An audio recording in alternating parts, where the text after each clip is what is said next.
That, what does that tell you? Uh, yes, and what does it tell you? That to get your foot like this, these muscles over here had to contract like hell. Yeah. So stretching and weight on the outside.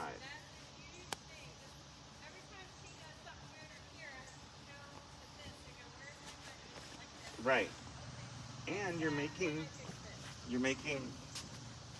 that shape for the horse versus this shape. You do not want to be diamond shaped on your underside. And that's because when you are diamond shaped, you have these incredible pressure points, and the knees come off, the seat bones get pinched together, the back of your thigh becomes like a rock, and your heel is into the horse's side. So all that sounds pretty dismal, right?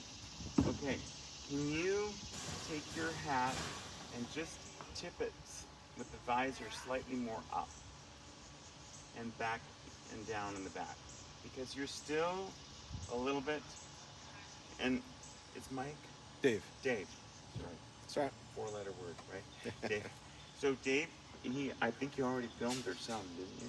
A little bit? So, some this morning and Yeah. a little bit yesterday as well. Yeah.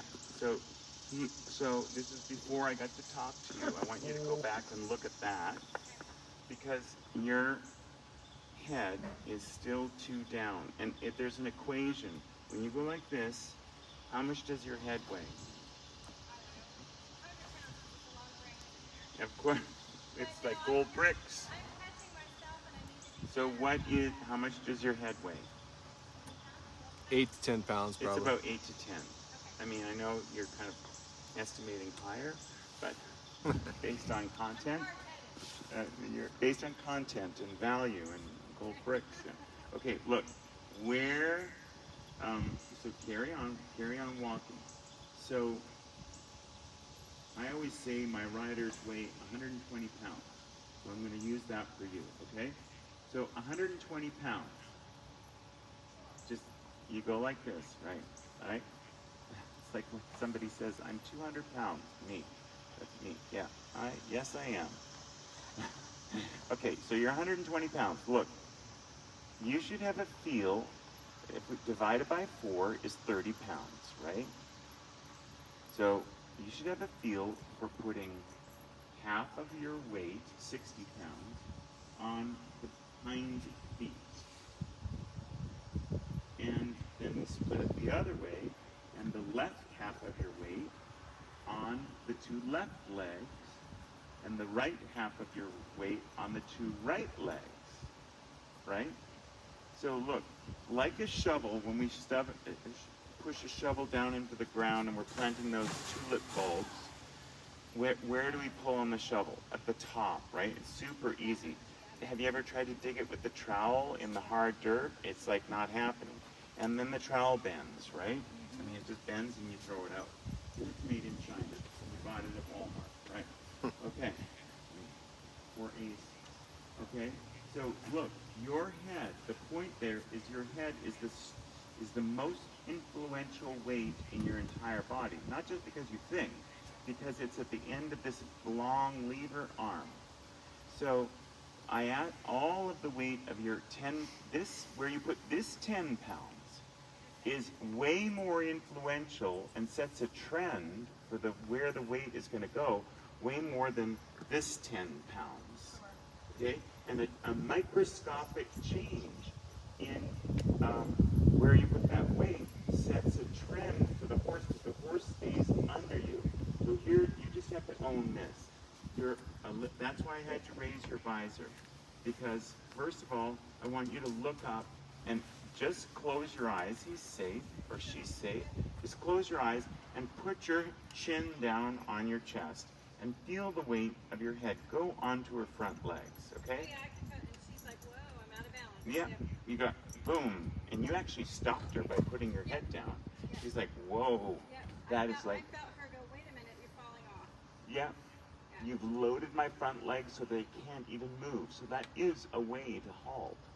Yeah, but not a good way. You No, don't want it's this- not a good way, but it was a very good accident. Yeah. So now put your weight, 2.5 pounds on each leg.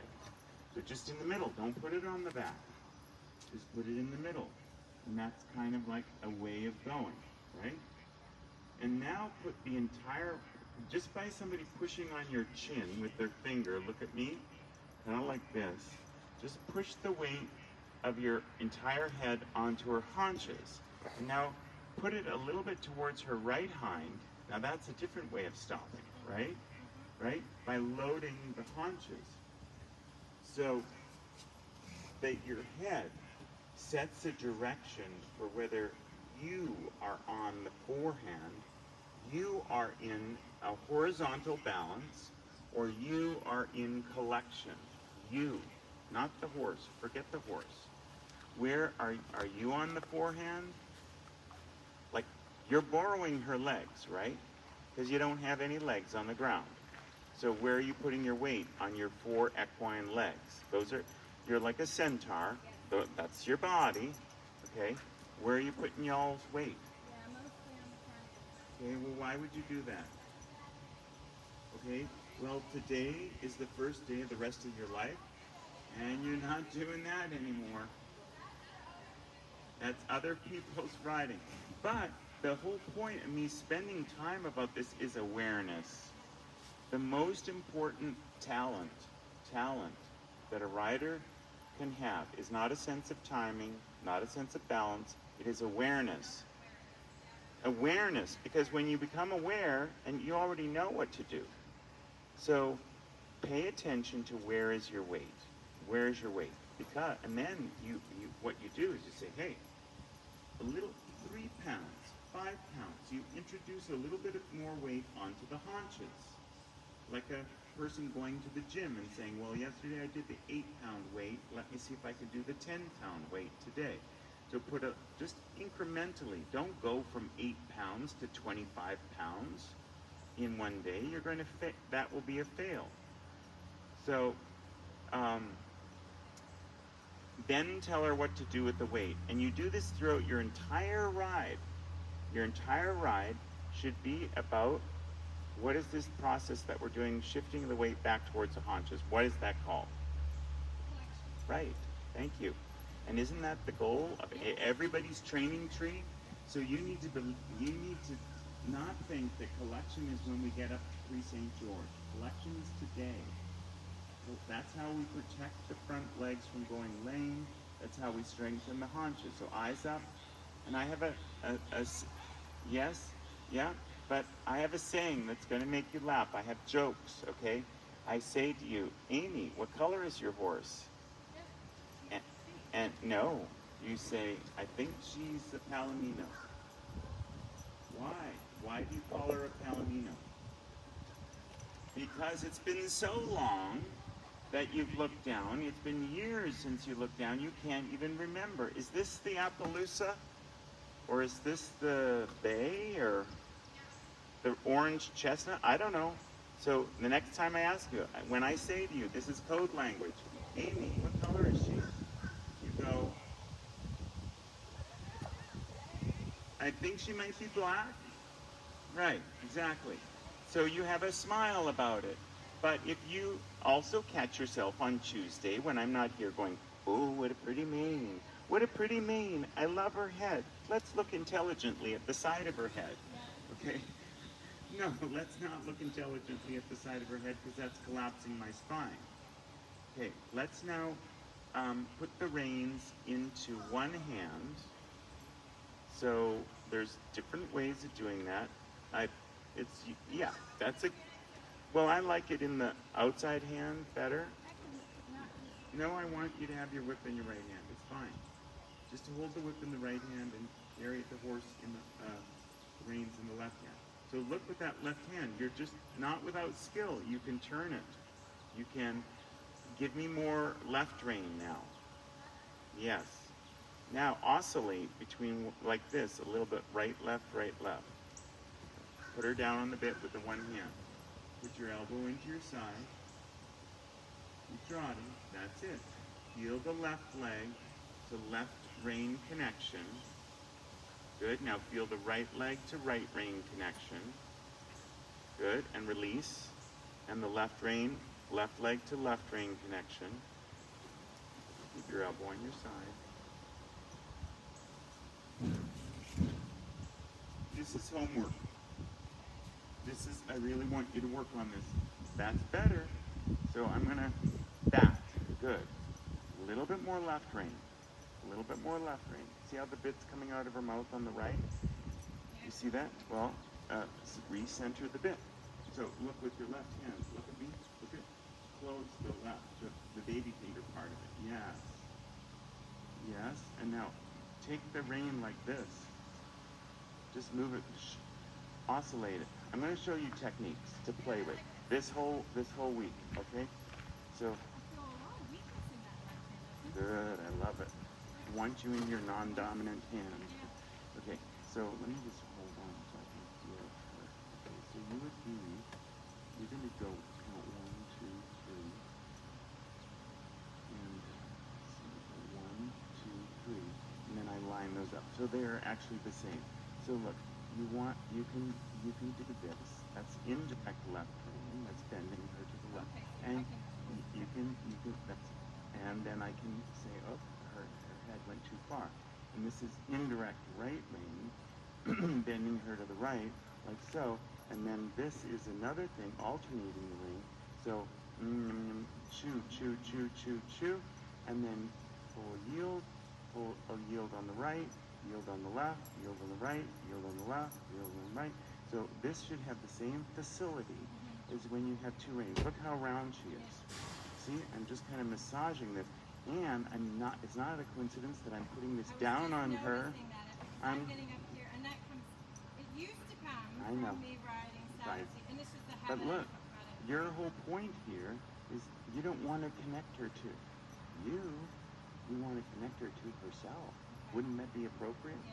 So we want her withers to find out what her nose is doing, and we want her nose to find out what her withers are. This is very reassuring. This up here is, the rein is, no, it's unidentified flying objects. Like your hands are unidentified flying, they're unpredictable. This, super predictable. Yeah, and so also, you can even do this. Okay, left, right, you can just shake the bit from side to side. It has an effect when that's something to experiment with, where you just like oscillate back and forth. You're not pulling, you're just going side to side. In motion, it will do something.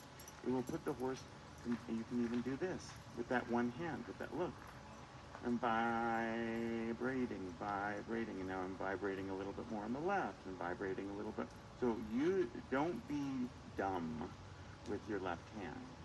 It should have all this facility, like, wow, I can do all this fantastic stuff. So putting the reins in one hand should be the opposite of like, oh God, shit, I can't do anything, I'm paralyzed, my arm is in a cast, it has no smarts. I want you to say, I'm desperate to get that mobility that I had when I had two hands, so I have to overdo it. And then when you come back and retrain your right hand to do that, then both your hands will have this incredible facility. Then when you take the reins to two hands, you're going to be like, wow, I can actually do magic tricks. Does that make sense? Makes perfect sense. Okay. Help a lot in my working education. Yes. Yeah. I don't just teach, dressage. I know, I saw that you are friends on Facebook with Joao and with Pedro. Of course. I asked you about that, how well you know them and how that came about. I'm friends with tons of people. I know Well, we have. it's a coincidence that Yeah. I would have thought maybe like, I don't know, Anne Ribbons, but no. No, I'm not friends with her. Yeah. I've been on opposite I have sides of the Portuguese spectrum. and Spanish horses, so Okay, cool. yeah. So, And I've had warm bloods too. yeah, I like them all. I like the horse underneath me. Okay, so let's try that. At a I've- standstill or at a walk? No, go on. Remember, the same criteria applies. So you still have to make sure that she's truly positioned in the direction you're going. Oh, there you go. Wow, she's just on the bit. Huh. Fancy that. Where's your weight? Where is her positioning? Are you getting ready to change rein? Because it's slightly to the left. So look. Vibrate. Yes, okay. I didn't finish my sentence and you already have it fixed. Now more, I didn't show this to you. I showed it to DJ. Paul. The planes of her shoulder, like this. See this big flat plane? And this big flat plane. They converge, right? So when we get out to her nostrils, that distance is about that wide. And her nostrils is about half that. So never bring this nostril, the edge of this nostril, past the plane of her right chest, or right shoulder, and vice versa. So more is not more better. Less is more. And so you really only have this. You've got that much leeway. Come over and touch my right hand, my left hand on the right, exactly. Don't go further. Now just go down. All you have to go here is down, down, down. Now come over to the left and touch my right hand, and now down. So you're not going to get more better by going further over. Make sense? Okay. So you have to have a kind of a visual of that all the time. So the bend and the positioning, that's called positioning.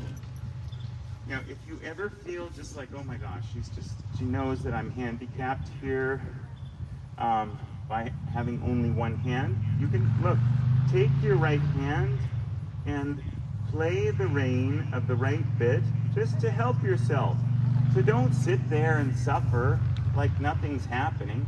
Just go, this is called, when you finger that right rein, when you just reach over and pluck it, like that's called pianote. Pianote, coming from the word piano, because there's this thing that pianists can do. It's off, they're playing the piano, they're playing the keys, and they reach in and they pluck the strings of the piano, and that's a percussion sound that they can make. It's not used very much, but that's where that comes from. Okay, so play, yes, good. And now let's go to the trot. And the other thing you can do is switch back and forth from reins in the one hand to reins in two hands, but here's the key. Before you take that rein back, the horse should not know that you've changed. So the reins, you have to try to make the reins feel exactly the same when you put the reins into the two hands as they did when they were in the one. But can you do that without letting her know? Kind of go back and forth. A little rounder, and now put it in the left hand. Good. And now take it back without her knowing. Yeah. And now put it back without her knowing. And now take it back without her knowing. Okay, so there's a little teeny benefit. You feel that little teeny benefit by having the reins in the two hands. Do you feel that? So what you have to do is train yourself. When the reins are in the one hand, your left hand has got to figure out what is that little ingredient. You have to work the right rein a little bit with your left hand. You see what I'm saying? But look how much lighter she is. I know, And she's also not, look in the mirror. The other thing that I'm going for here is that she's on the vertical and not going above the bit and behind the bit, but exactly to the bit. Right there. Whoops, you passed it. Okay, so I don't care whether you have the reins in one hand or two hand. I just wanted you to do now, that's homework for you to experiment with, and it'll help your working equitation. Just now the criteria that I want you to meet is when you come around that corner, that she's perfectly on the vertical, down there, in that mirror, not behind. That's behind. So slightly higher. Yeah, that. And in your riding, this is where you're ready for finesse. Take the reins in two hands for a few minutes. Look, that drop down. Good. Half halt on the left. Look in the mirror. Yeah, there, right there. Do you see it? Okay, so I want you to go down there and utilize the mirror because you are damn lucky to have those mirrors. Yeah, so change rein on the diagonal and go down there and let me know if you cannot hear me down there. Because if you can't hear me, then you have to come back. Good.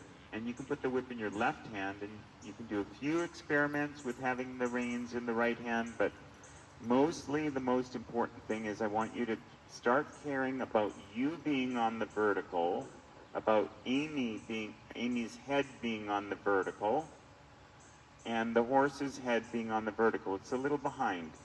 So you need, if it's a little behind, here are your options. You can drive her slightly more. You can push without rushing. Yeah, push her, bring the weight back with your upper body, and then drive her slowly, and the pole will come up. That. Okay, put more weight on the haunches with your upper body, and then drive her very cautiously forward under that weight. So look in the mirror, look in the mirror. A little bit more right rein. Look in the mirror, look in the mirror.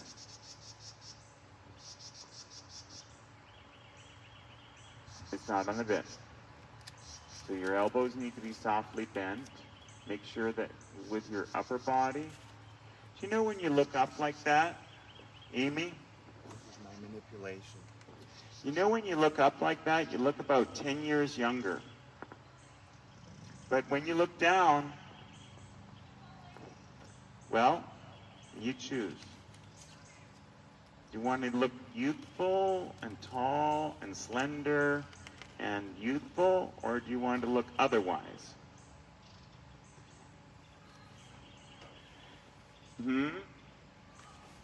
Okay, and now shoulder in, rising trot, shoulder in on the wall, or first on the circle, shoulder in, looking up, because you don't need to, it's okay. My voice telling you to look up needs to get replaced by your voice. So there was a guy called Carl Mikulka, he was originally trained at the Spanish riding school. He said, the rider, you know how often you need to check your equitation? No, it's only 4 times around the circle. So at the points of the circle. So that's coming up now. Check yourself. And at C, check yourself. Again, don't look in the mirror. Try to always, especially when you're sideways, right? You should look in the mirror as you're going toward it only, because I don't want you twisting your head. Good. So check is the neck really bent to the left? Let's go on an awesome circle to the left. Circle to the left. See how she's better now in her top line? That top line is what you must take to the shoulder in and preserve. That. Ride shoulder in like that. Right shoulder in like that. So feel the left rein a little bit. Okay, I'll buy that shoulder in. I do not buy the other one. Well, you were above the bit, and all the things that we've been working towards, you made going sideways more kind of like the only priority, instead of like remembering about all the things that brought you to be able to do it. So what? No, not coming up the bit. So this is why I have to have you looking up, because you need to be the first person on the planet to become aware when the horse is dropped behind the vertical and behind the aids. Because part of this dropping behind the vertical is, do you need to rest? Yeah. Okay, let's have a good downward transition. Sitting trot first, eyes up. You're not looking at this because you can't remember what color she is. Hands together. Okay, long reins. So where does this come from? Why is this such an annoying habit? Okay, you look down. I'm not making excuses, but you look down because you're trying to figure out what she's doing and you're using your eyes. But you have 6 senses. Like, the most important sense that you use is sense of balance. But really, if I really want a better sense of balance, I should blindfold myself, right? Because then I'm like, okay, I'm really being careful about where I'm walking and whether this terrain is level or not. Okay? You're using your vision too much as a primary sense. So in a way, what I need you to do is almost go like this, see no evil, like cover this so that you can develop your sense of balance of like, where is my weight and what trend is that setting for her? Oh, I feel her plundering that and falling onto the right shoulder, whatever. So that's homework.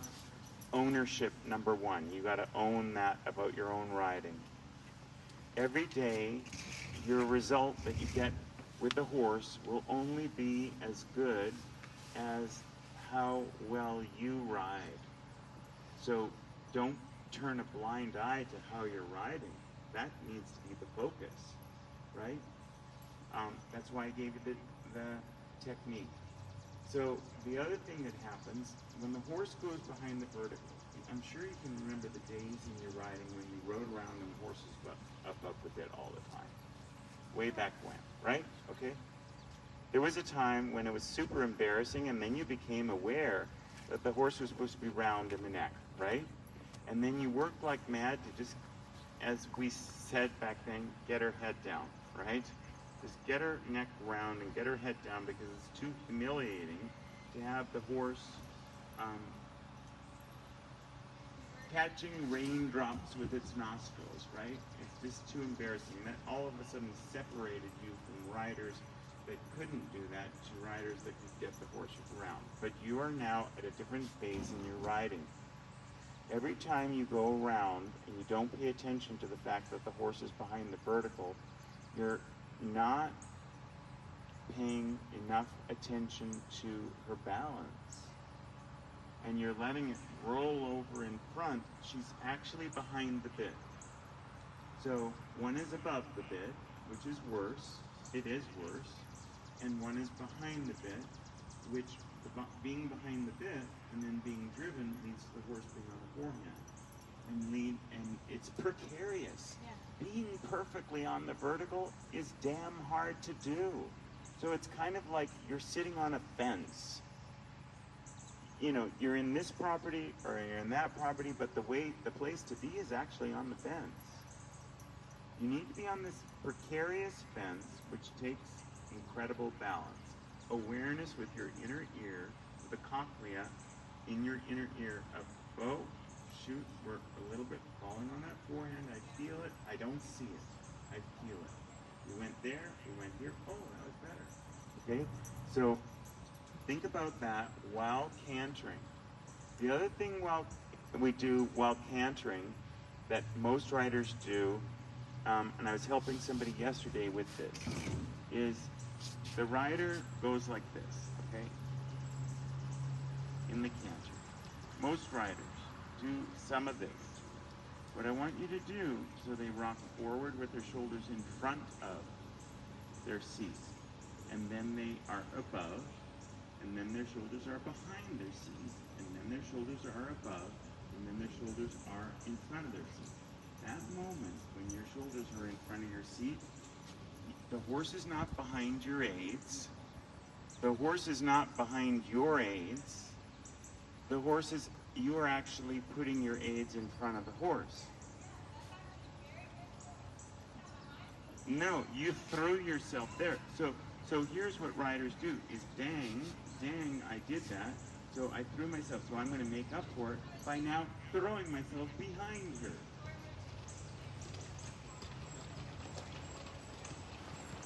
So what I want you to do is you canter, make the pelvis roll, but keep your shoulders always above or slightly behind your seat, where your seat is of support. Okay? But what I don't want you to do, because this moment, that's when I was saying yesterday, the four things, remember, thrust, roundness, bend, and balance. This is actually a twofold thing. When you come here and the horse drops out, that's a balance problem, because you went on the forehand, and you lost your seat ability to drive, so you lost thrust. Yeah. So there's two very expensive parts of that. You lose the ability to reinforce the thrust, and you threw the horse out of balance. So, yeah, why would you do that? You wouldn't, because then today is the rest of your life, right? So we're going to do shoulder in. Why are we doing shoulder in? Why is shoulder in so helpful? You just go ahead and do it. Shoulder in puts the horse's pelvis in the position of canter, and shoulder in puts the horse's pole and the front neck in the position of canter. So does that sound like a good idea? In the trot, now make that horse round. She should be round and just on the vertical, just on the vertical. But so your left hip has to a little bit drop in. Now I'm going to tell you something you've probably never heard before. Sitting trot. Sitting trot. I want you to sit on the correct diagonal. It's the same as when you're posting. So you sit heavy now, now, now, and now. Now on the left seat. Now, now, now, and now. So there's a heavy light, heavy light, heavy light, heavy light, heavy light, heavy light. And then if you do that, look, heavy light, heavy light, heavy light, heavy. Drop when I say heavy. Drop down on the left seat bone. Now and now. That's the shoulder in, Amy. Number one. And now if I told you to post without thinking about it, without checking, you'd automatically go up on the lights. Right? So heavy, heavy, and post. Heavy light, heavy light, heavy light, heavy, heavy, heavy. See, you're on the correct diagonal. You see how you're on the correct diagonal? So you must sit the trot in the correct diagonal. That makes sense. Okay? Okay? And that's a secret that nobody knows. I mean, the people that I taught know it. Change rein through the circle, inside the circle, turning left. Turn left. Okay? So we're heavy left, left, left, and now right, right, right seat, right. Right is heavy, right, right, right, and right shoulder in. Turn your body slightly to the right. As you do this, you're already doing shoulder in, and the horse is being put on the bit by your seat, not your hands. So turn your body to the right, right, right, and rightly canter, forgetting what color she is. Hands together. I don't know. She might be a Palomino. Canter. It's all right. Yeah, yeah. Yeah.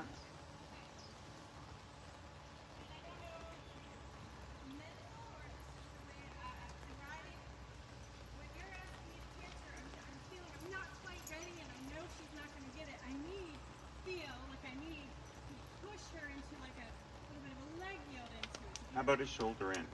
We compromise with the shoulder in. Okay. So I want to pull on that right rein. What? So, vibrate it, okay. or put the reins in the left hand and try to That's canter. where I feel her resist that first because she can do it, but I feel like I have to make her do it, and I want her to want to. Yeah. She So can. the other thing that's happening, and we could rewind that tape, and you will see at that moment that she cantered, you lost sight of her right eyeball, okay, and she bent her neck to the left, and then it What's came happening the step before that makes me lose that? pulling on the right rein. What you need to do you need to do this on the right rein. Vibrate, vibrate, and shorten this and vibrate. Shorten this and nothing solid, but very focused on this rein. Yes, focus like this. Continuous all the way into canter, right? Into the canter. So just work on this. You have a palsy in your right wrist. The right rein is short enough. You keep looking at eyeball, eyeball, eyeball, eyeball, eyeball, and push the left rein forward as you're doing that. So keep vibrating it.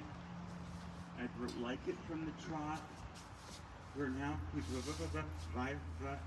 vibrate in contact.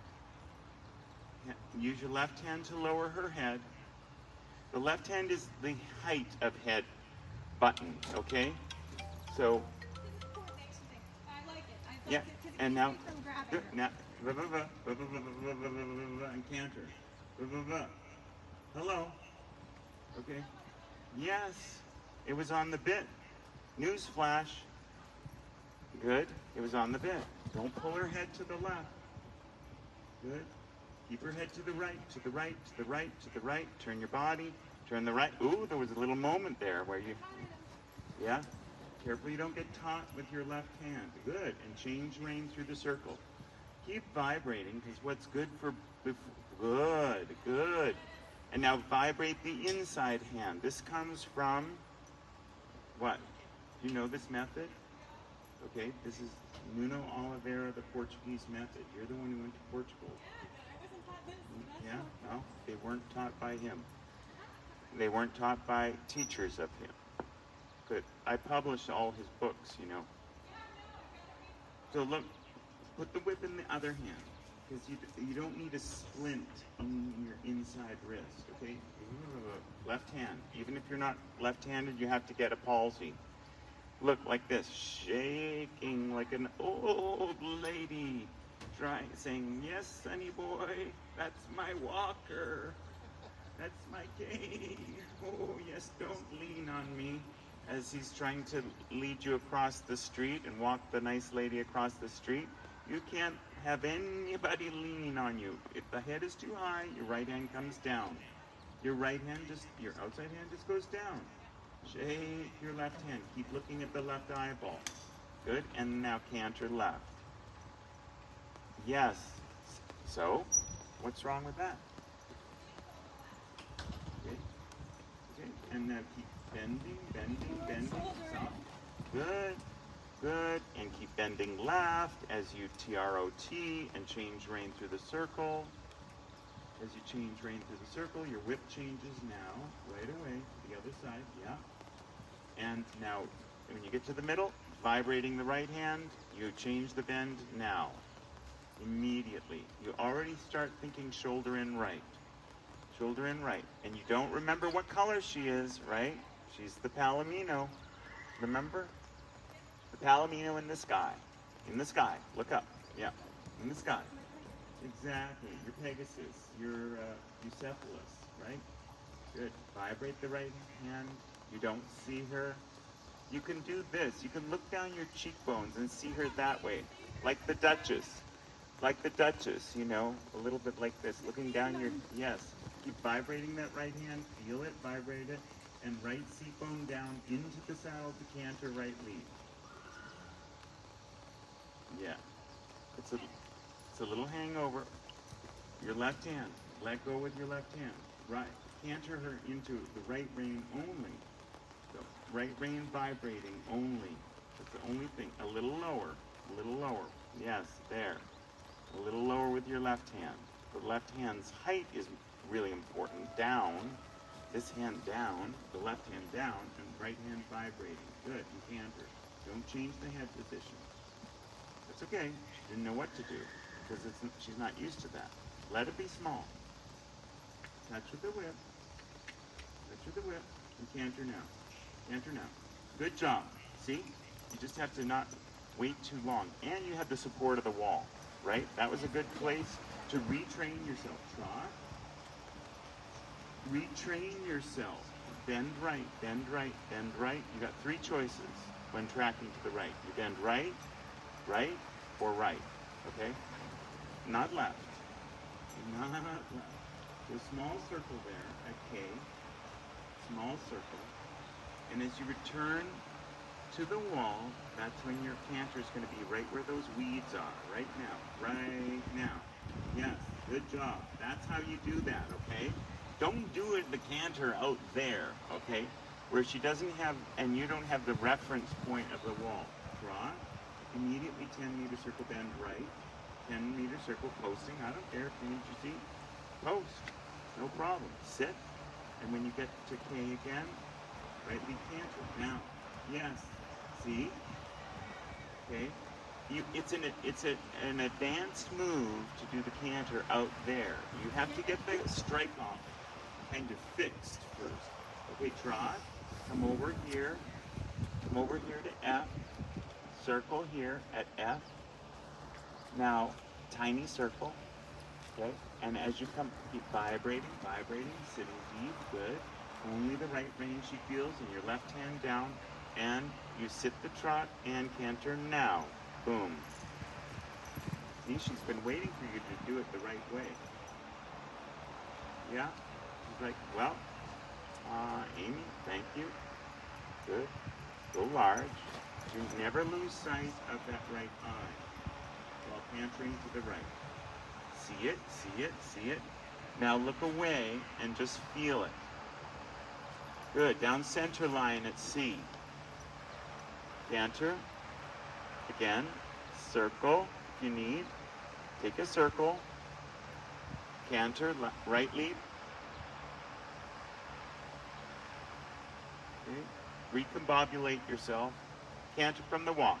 There you are. Right now. Good job. Circle. And down center line at C looking up. Down center line.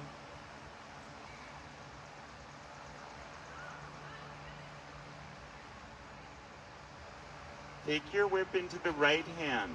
Take your whip into the right hand. I'm going to show you how to help with that. The whip into the right hand. Put your whip in the right hand. Right. Now put the whip really here at the base of her neck. Just press it. You don't hit her with it. You just kind of vibrate it right there. Vibrate right there with your vibrating hand. And your right hand moves to the left. Yes. And vibrate the whip and the rein together. Good. And keep your left hand low. Canter. That's all right. That's why she's evading to the left lead, because she doesn't want to do it without. Keep doing the same thing. Keep pushing her nose to the right. Good job. There you are. Vibrate that whip just to remind her. Vibrate. Good. Vibrate it. Vibrate it. And go that way in a leg yield. Good. That's okay. Ta-ta-ta-ta. Da-da-da-da. Da-da-da-da. Da-da-da-da. At the base of the neck. Yes. And then say with your voice, good girl. You can't say it with your hand because you can't afford to give your hands right now. Okay, so walk and rest. You can, are you good? So,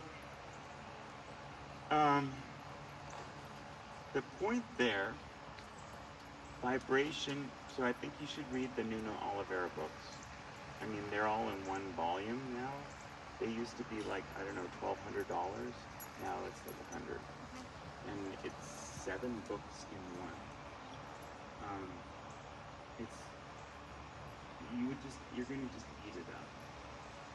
Because you're gonna see stuff in there that even though you might have read it before, I don't know whether you have, but you probably weren't ready back then.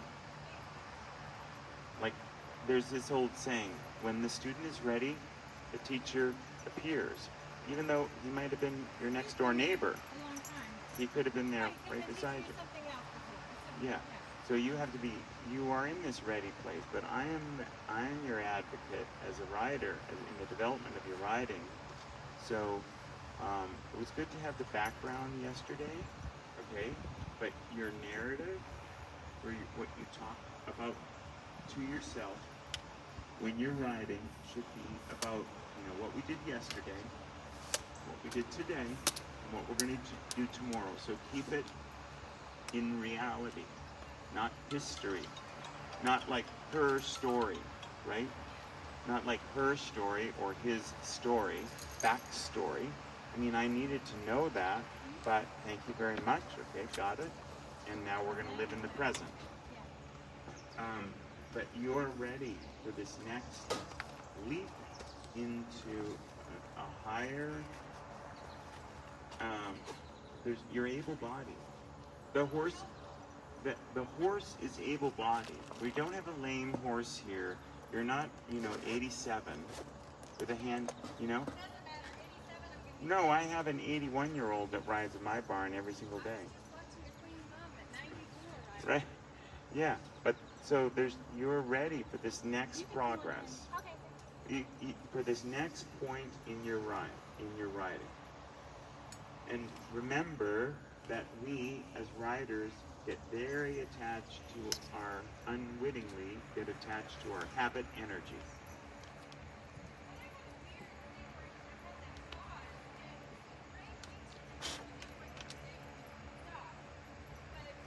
That don't work no more. I know, I have a new body now to incorporate with my brain.